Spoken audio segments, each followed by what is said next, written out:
Even before the Slim River defeat, Percival had decided to abandon Central Malaya, which is incredibly defeatist, mind you, which also allowed Yamashita to exploit road networks on the western coast. Percival planned to retreat about 140 miles, abandoning numerous key locations, and a new defensive line was going to be established in northern Johor, reinforced by the incoming East Anglican territorials.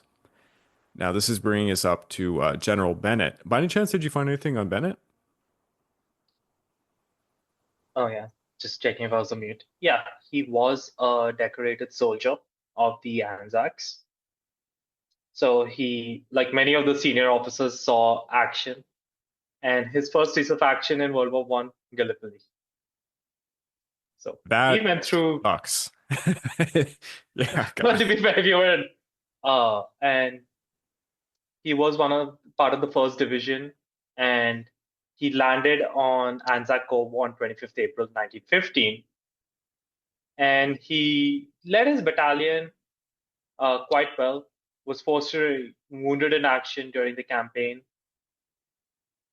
and he kind of got lucky because he was forced to be evacuated due to his injury. Because when the Turkish forces counterattacked, the 6th Battalion, so not the unit he was, the battalion level he was a part of, that force was isolated.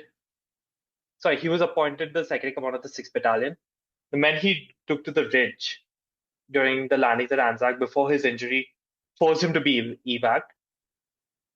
Those men were completely isolated, surrounded, and killed to the man, including his younger brother. Jeez. Oh my God. Yeah, that's rough. Yeah. Uh, and he actually was in a medical ship at that time, and he immediately kind of like returned to the front lines. So he would continue to serve throughout the entire campaign. And then later, he spends Christmas in Southampton and returns to Egypt. And then later, his division would be moved to France, as you would have the future Australian Corps getting formed by 1916.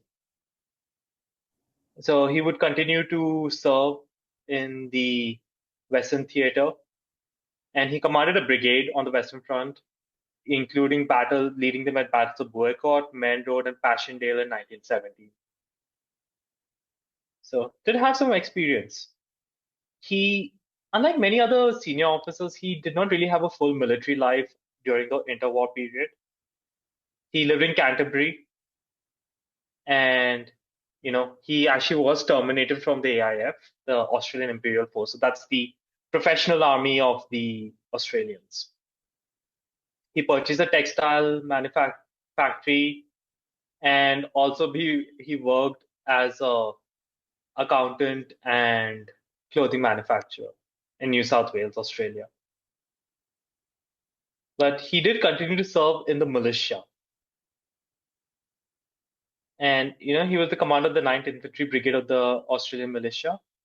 And when World War II broke out, even though he was 52, he was actually passed over for promotion by Thomas Blamey. Oh boy. There's another name. Yeah, yeah.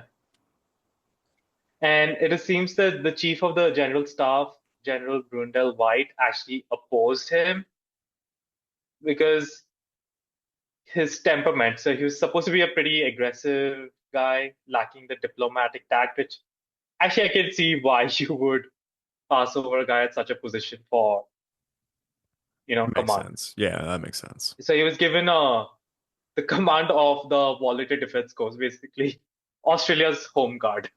Okay. All right. Yeah. And he would continue, and then he gets sent to Singapore in December. And he was going to be in command of what is going to be called West Force.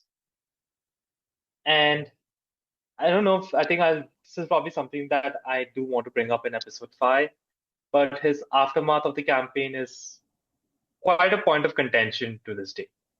Yes, it is. That's General Bennett, who's going to be commanding the 8th Australian Division at this time on the eastern coast. and he was pretty frustrated by the plan. Wavell, the new supreme commander, intervened, agreeing that Percival's decision to pull back to Johor was not great, but insisted, as Bennett put it, that the Australians were going to, quote, going into bat. We must take certain risks on the east coast temporarily in order to organize a good defense on the western side, which is immediately threatened. Wavell overruled Percival, and he moved Bennett's forces to the west coast of Johor, and this forms West Force, as you had mentioned.